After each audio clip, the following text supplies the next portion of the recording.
Childhood nutrition plays a vital role in future health and well-being of our kids, but unfortunately it's not always smooth sailing. How can you tell if toddlers and preschoolers have dietary sensitivities or other issues? And how can you handle them?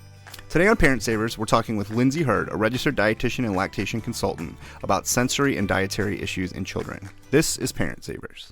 Faster than a speeding toddler. Sit still for just a minute. Can soothe boo-boos with a gentle kiss. Would you get down from there? Able to clean poopy bottoms in a single swipe. Oh, what did you eat? Turning frazzled mommies and daddies into procreators of peace and harmony. Ah, quit touching me. It's Parent Savers, empowering new parents everywhere. Welcome everybody to Parent Savers, broadcasting from the Birth Education Center of San Diego. Parent Savers is your weekly online, on-the-go support group for parents from the newborn years through kindergarten. I'm your host, John O'Reilly. Thanks again to all of our loyal listeners who join us week in and week out. And thanks also to those who are listening for the first time.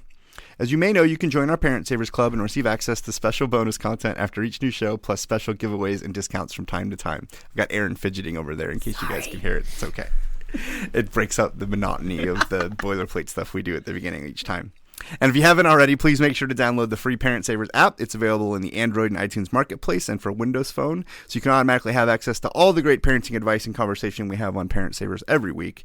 Let's start today's conversation about sensory and dietary issues by introducing all of us that are in the room. I will start with myself. My name's Johnner, as many of you know who've listened before. I have 3 boys, a 7-year-old, a 5-year-old, and an almost 3-year-old. And I would definitely say that they have dietary issues. I'm not sure about the sensory issues part, and I'm not sure if the issues part is more legitimate issues or me not liking what they're doing.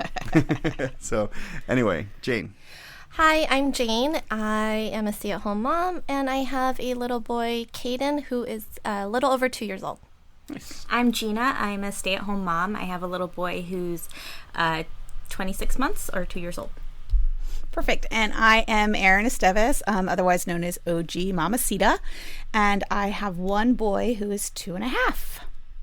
And Lindsay is joining us via Skype. Lindsay, tell us about yourself. Hi, my name is Lindsay Hurd, and I am a dietitian and lactation consultant, and I work for myself. My business name is Angel Food Lactation and Nutrition. So I provide nutrition and lactation consults for clients in Wilmington, North Carolina, and also provide Skype counseling for really anyone throughout the country. And so do that mainly for nutrition services, but also some related to lactation. Well, great. Thanks for joining us.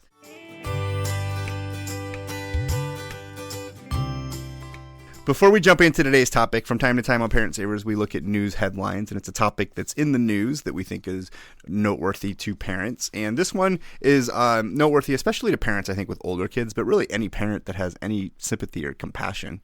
And it's a story that we got actually today on the day we're recording it, so it's pretty current here in May of 2014, about a mom that paid off every student's balance following the denial of a school lunch to her son. And this woman named Amanda Keown got a call in Dowagiac, Michigan, and I definitely pronounced that wrong. Anyway, it's in Michigan. And he told his mom that he hadn't gotten his hot lunch that day because he had an outstanding balance. And I think it was something like his account owed $5 and he only had $2 that day. And so then the school wouldn't give him, in fact, they threw his lunch down the trash, and then they put his name on a board along with those of his other peers that were delinquent in the lunch. And so then, Jane, you read this article too. What did the mom do after that? So the mom ended up paying for her son as well as the other 19 delinquent kids' accounts to make sure that... And it was about $200. Yeah, it was about $200 that she paid out of her pocket to make sure that all the kids could get a lunch. And this was a single mom. Single mom working 2 jobs. So it definitely was, it was a hardship. Well, but the outrage, of course, is like, what's the school thinking? I know. Posting that stuff. Well, a lot of the comments that are made on the article is they're blaming the parents, saying that they need to be the ones responsible to make sure that their accounts are up to date. But we have 5 billion things to keep track of. We can only have so many calendar reminders, and frankly, it's not that we aren't considering the nutrition or health of our children. It's just that when we drop the kid off at school, I personally remember getting dropped off at school so many times without lunch money.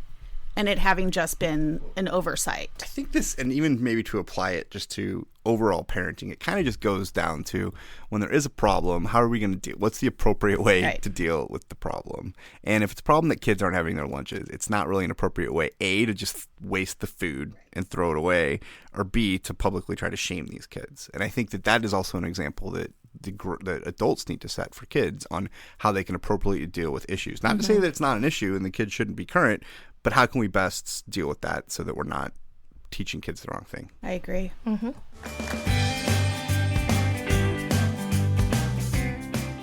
Today's topic on Parent Savers is sensory and dietary issues in children. Today we're talking with Lindsay Hurd, who's going to tell us all about the topic. Thanks for joining us, Lindsay. Thank you for having me.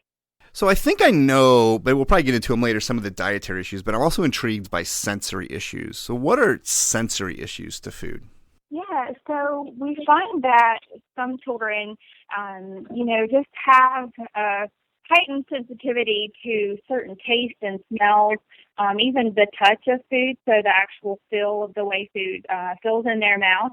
And so we're finding that, some children have a difficult time in kind of processing all these signals that are sent to their brain from these different senses. And, it makes them kind of more susceptible to food preference and food pickiness, if you will. And so we're kind of finding that, this is becoming, an abundant process, within our smaller children. And so where do these come from? We're kind of not completely sure. We're finding that, really once babies are born, we're seeing some of the signs very early on, whether they have a difficult time feeding at the breast, whether they just get very disorganized or get very upset quickly. They may respond, I guess, in a worse way to a lot of stimulus. So, if they're in a room full of adults talking and there's a whole lot of noise going on, they could shut down a lot more quickly than other children. So we're really seeing this happen earlier than our children that are, able to voice their opinion and their feelings. Jane is shaking her head. She's just nodding constantly, like ticking off boxes. Yep. So you experienced that early on with Caden? I did. From birth, he never latched. He has been diagnosed with sensory processing disorder. And mostly his sensory issues are definitely food. Touch is an issue, and now auditory is an issue for him. Loud sounds, different sounds bother him. And it started at birth. How did you identify that early on as a problem? I think I was in denial until about 10 months. I wasn't able to latch, so I pumped. But once we started doing the solid foods was when we started noticing the issue. He was taking purees fine, but he wouldn't take any solid food. And when we got him into PT for some other related issue, she referred us to an OT. And she said, yes, he has sensory processing disorder because he didn't want to touch anything. He didn't like grass. He didn't like sand. He didn't want to be anywhere on the floor. Wow. So that's where we started that whole process. And it's been a long journey. 2 years. Wow. So is it common then, like you were saying, if you're going to see it, it's going to happen like from the get-go? Or is this something that children can kind of acquire as they age? I think it's like a scale. There are some that experience things more drastically versus others. So I think that you may very likely be able to see it early on. However, it could take until the child is able to voice, what's going on in his body or in his mind to be able to really put the pieces together. Because so often we hear, babies have different behaviors and we may find that, baby's not latching. Well, maybe that's associated with something else. And so we often try and find something that we can fix or that we can put our hands on kind of within the moment to, resolve the issues for the family and for the mom and baby. So oftentimes things that may be a signal for this, we're not really picking up on that. And just, this is all very new to us as practitioners, so we're really learning about how we can help these families, and our families are really our best teachers. So, we're very, very grateful for all the pieces and, symptoms and signs that our families see. I know that a lot of the families that I've talked to who have had issues have also talked about tongue tie and lip tie having problems with latching. And for some reason, that seems to be associated with sensory issues, sensory kids too. It's a midline defect that kids have. Because in my own experience, my son was tongue-tied.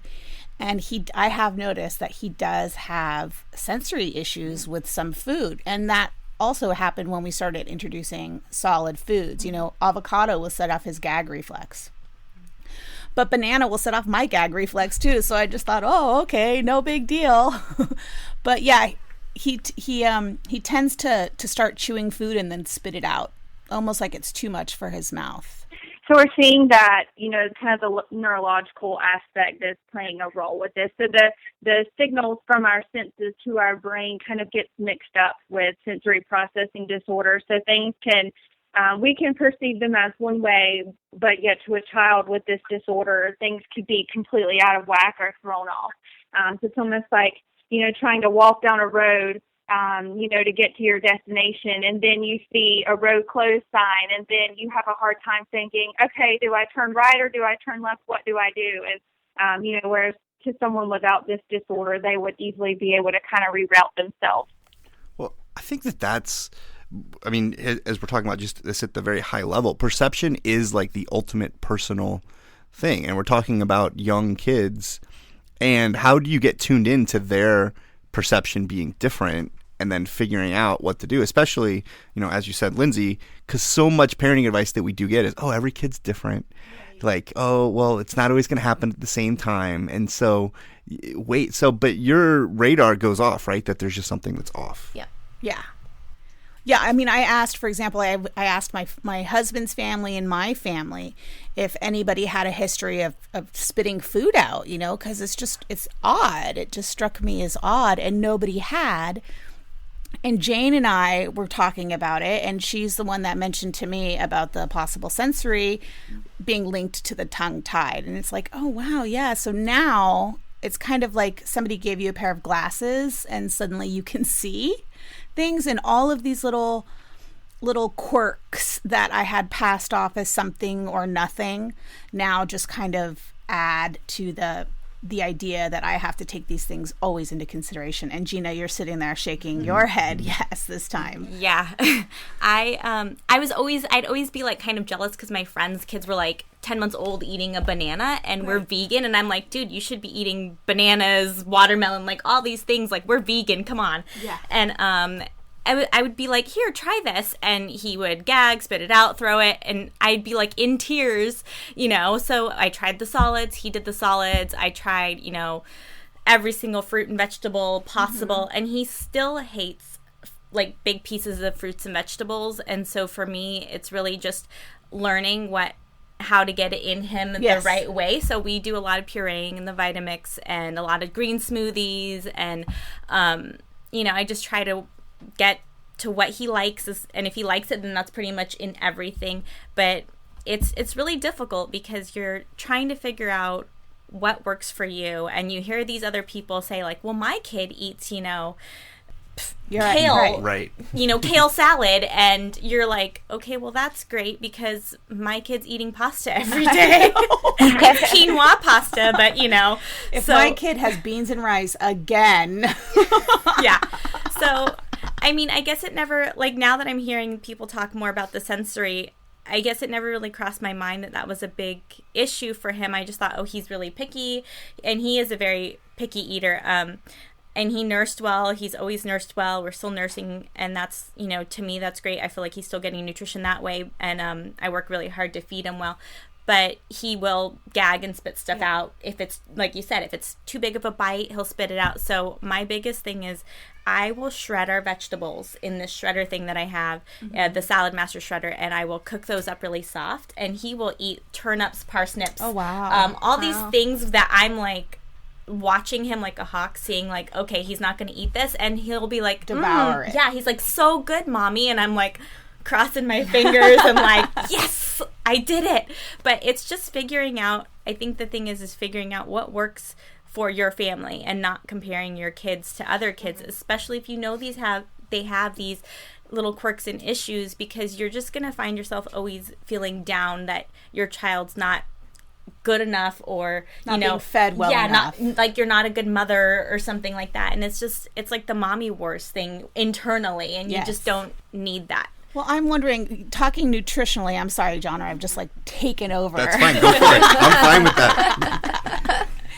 I guess for moms like us, the nutrition aspect is huge. And, I joked about it, but it's true. If my kid could eat beans and rice for every meal, he would be super pleased. And, he has this very finite list of foods that he will willingly eat.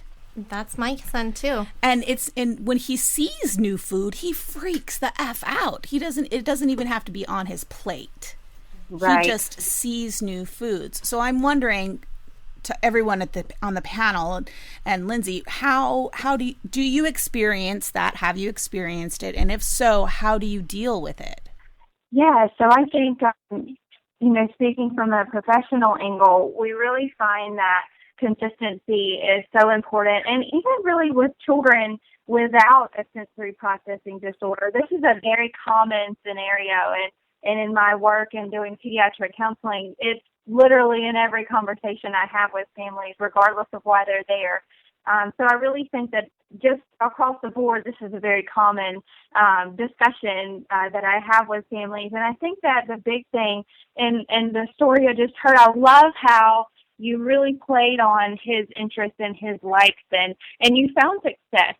Yes, he may not be eating a raw kale salad with a garlicky spread, but he's still getting good nutrients and those components from food, but in a way that's tolerable to him. And I think that that's the key, is trying to find the way that it can be pleasurable and enjoyable for them, but yet they're able to continue to expand their palate with flavors.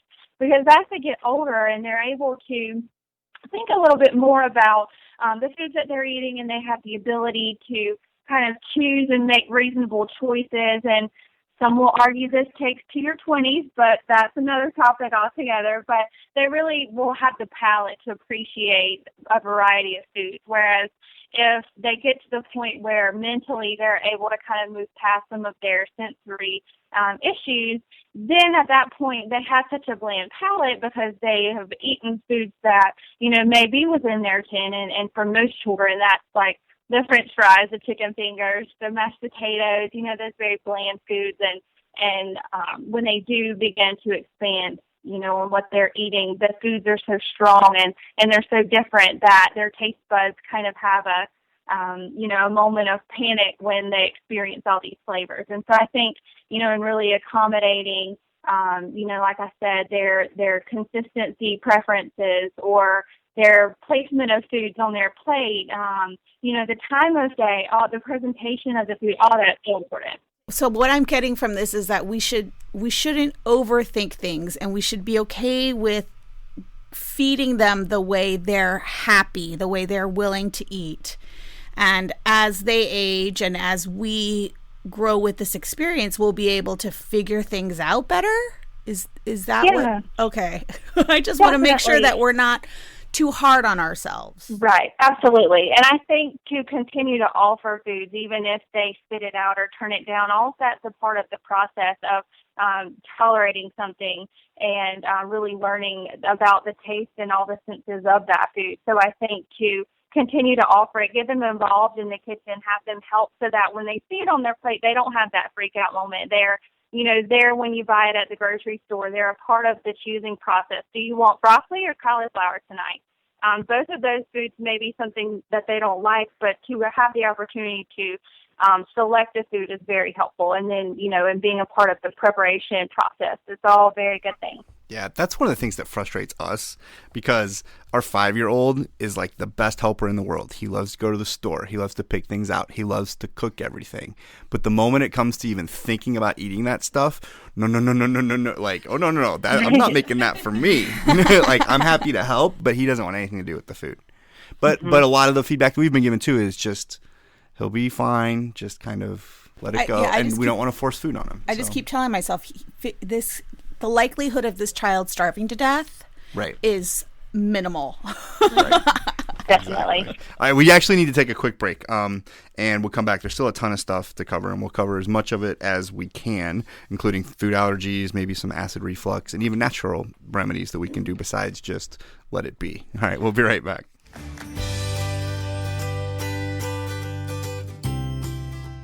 Welcome back, everybody, to Parent Savers. Today we're talking about sensory and dietary issues in children with Lindsay Hurd. So let me ask the big question that a lot of people, when you talk about food issues, and I feel like this always comes up topic, and I'd be interested in hearing your perspective, but why do you think there are more food allergies now, or are there even? Is this something that's more common now, or are we just more tuned into it? So I think this is the big million-dollar question that many practitioners are, doing lots of research and work towards finding out the exact cause. And we have definitely a handful of theories that, we perceive as being potential contributors of the increased rates of allergies. I think a lot of it is awareness. Just with all other situations, the more we know about it, the more we say, hey, you know what, I think that I may be dealing with this too.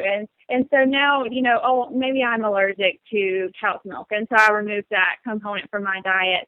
And then, move forward having the perception that I'm allergic to that food. And so I think the awareness is definitely up, as well as the race. I think we can talk about in a few moments some of those theories, but definitely more people are aware of the sensitivities that they have. I think that an important point to make is the difference between a food sensitivity and a true food allergy. And I think that a lot of folks are really kind of mixing those two terms up so that we're finding that, the allergy rates are increasing. However, some people may just be sensitive to a certain food. And sensitivities kind of come and go. And that's not an allergy? And so sensitivity is not allergy? It's not a true allergy. So Okay. An allergy would be an immune response from the body. So we would perceive what's called antigens from proteins in that food as harmful, and our body would in return produce antibodies to kind of help fight off those antigens.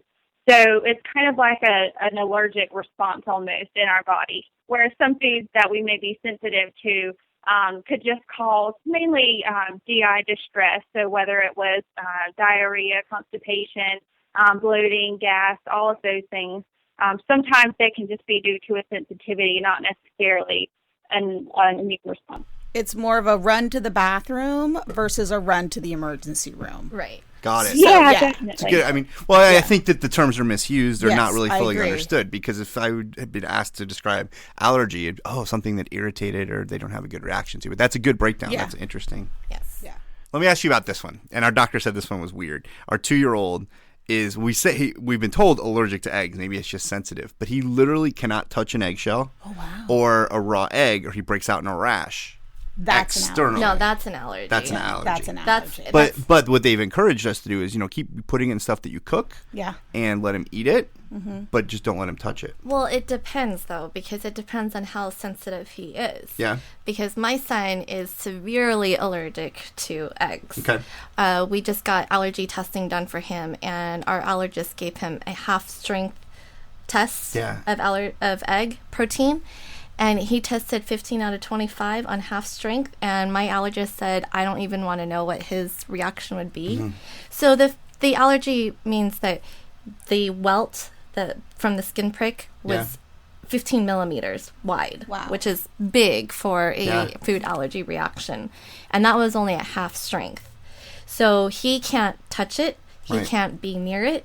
He can't eat any baked goods. Got it. Yeah. Nothing. He can't eat anything with eggs in it at all. Because there are forms of treatment that introduce the allergen, Right. in like micro doses to build up an immunity for it. Yep. But then there are other instances where, because the sensitivity is so extreme, that even a micro dose can cause anaphylaxis, anaphylactic shock. Yeah.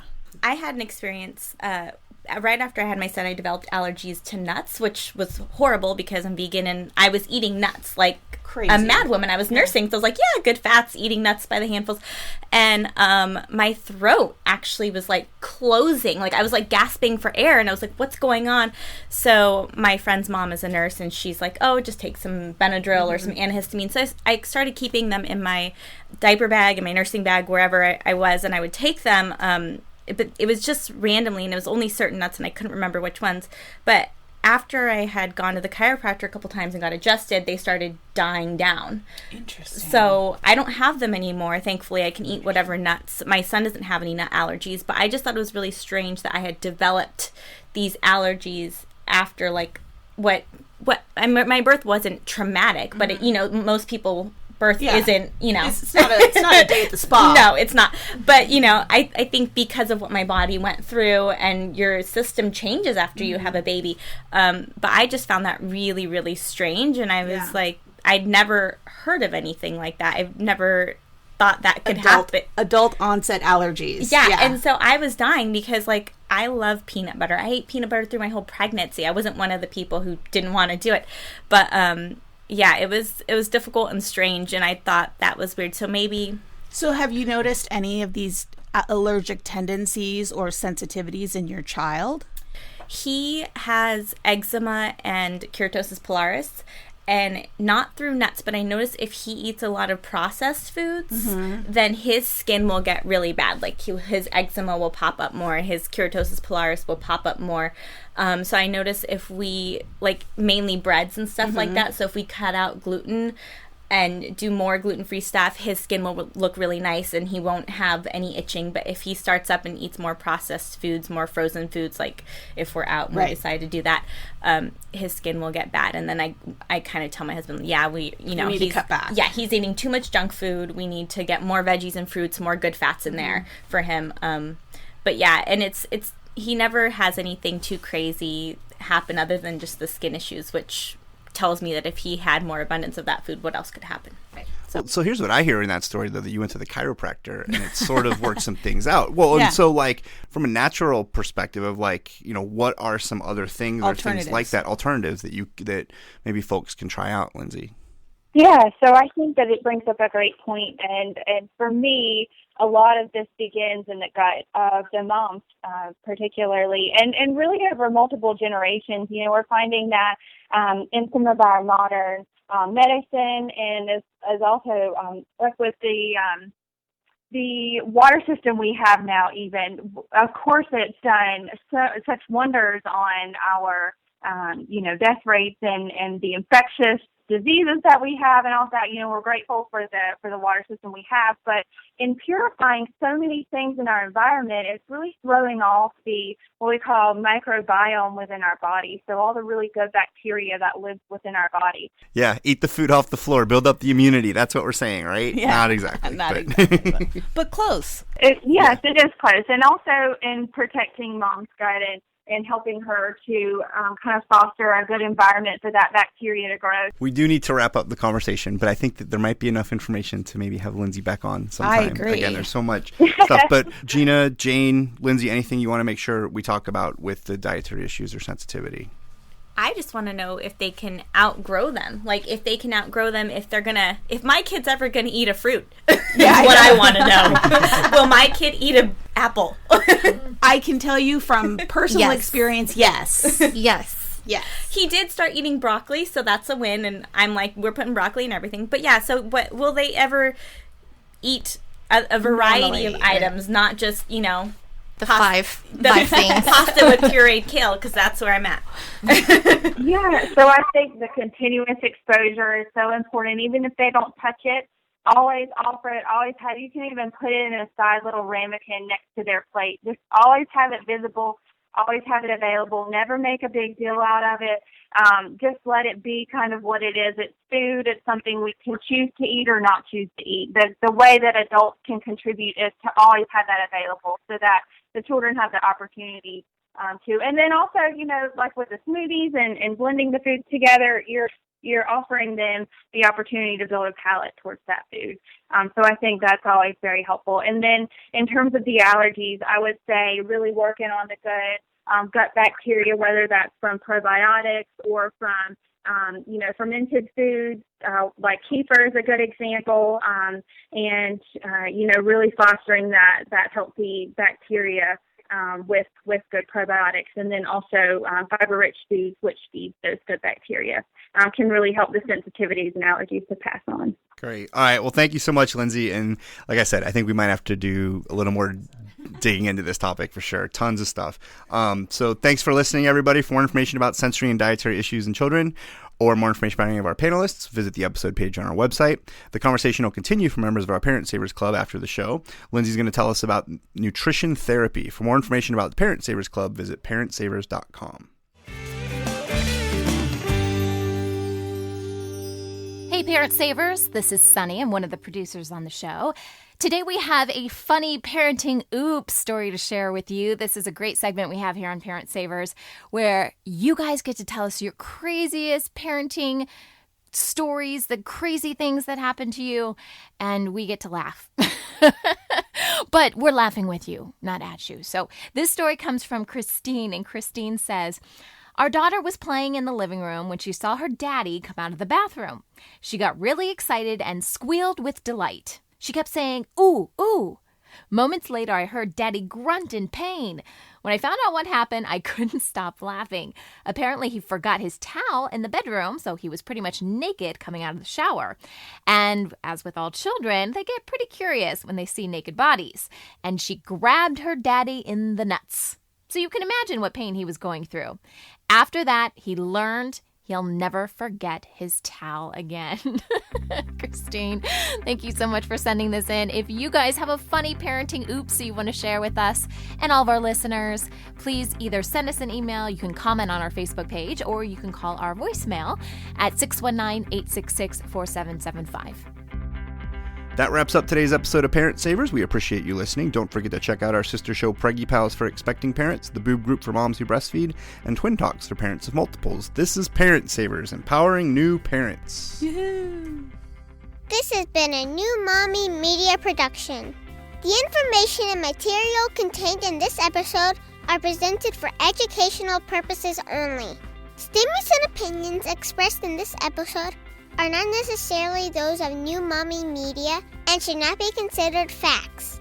While such information and materials are believed to be accurate, it is not intended to replace or substitute for professional medical advice or care, and should not be used for diagnosing or treating healthcare problem or disease or prescribing any medication. If you have questions or concerns regarding your physical or mental health or the health of your baby, please seek assistance from a qualified healthcare provider. New Mommy Media is expanding our lineup of shows for new and expecting parents. If you have an idea for a new series, or if you're a business or organization interested in joining our network of shows through a co-branded podcast, visit newmommymedia.com. Hey mamas, don't forget to check out Mighty Moms. It's our online community built for new moms just like you. Not only can you connect with other moms, but you can also join us backstage for special mom-only online events. And you'll also be notified when we're recording, so you can join us as a special guest. Visit our website, newmommymedia.com, and click on the Mighty Moms banner. It's free. That's newmommymedia.com. See you there.